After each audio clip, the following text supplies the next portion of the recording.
Gotcha. Hello everyone, and welcome to another Monster Hunter World video. This is Thegameconomist, and today I'm going to be showing you my preferred bow builds for fighting Kulve Taroth.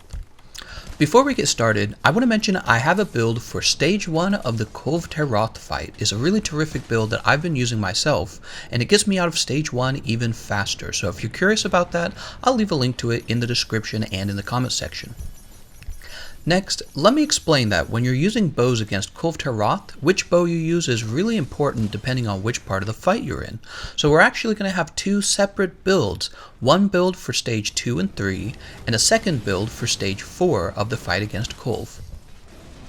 First, I'll show you the build for stages 2 and 3.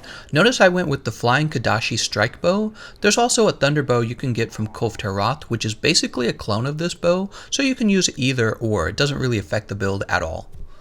You'll notice on the build I have two pieces of the Rathalos armor set. This gives me the critical element skill, which is really important for dealing elemental damage. And that's what Kulve Taroth is weak against in stages 2 and 3. She's very weak to elemental damage, so we're trying to deal thunder damage to her gold coat. On the build you'll notice I do have critical eye, which is considered static affinity, and we're pairing that with the critical element skill. You'll also notice I do not have weakness exploit, which confuses a lot of people. That's because her gold coat doesn't count as a weak spot. So weakness exploit is useless in stages 1, 2, and 3 of the fight. Instead of weakness exploit, I brought 3 levels of the constitution skill, and this should allow you to keep your output up for a longer period of time, since the bows rely on stamina to deal their damage.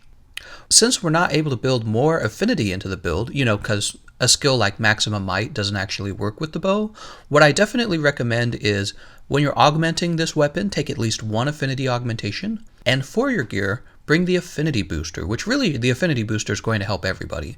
So bring the affinity booster for stages 2 and 3.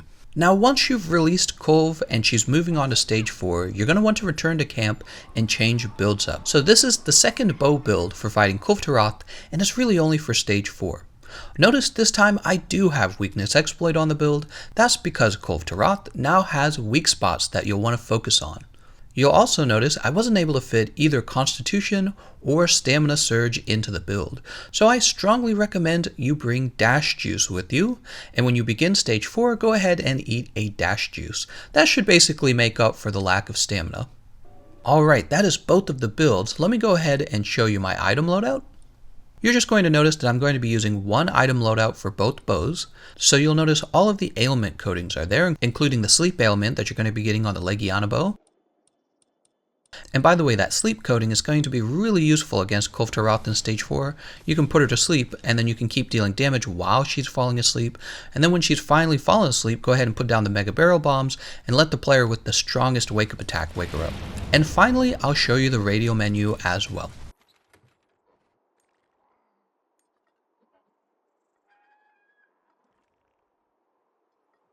Alright, and those are my preferred bow builds for Kulve Taroth. If you're more curious about using maybe a bow gun against her, I also have a video for that. The bow guns are still the most powerful weapon you can bring against Kulve Taroth in my opinion. However, the bows are pretty close behind. I think bows do really well against her as well. I want to thank you all for watching, and I'll see you guys next time. I'm doing so awesome on my own. Like, right now, I found this can of beans.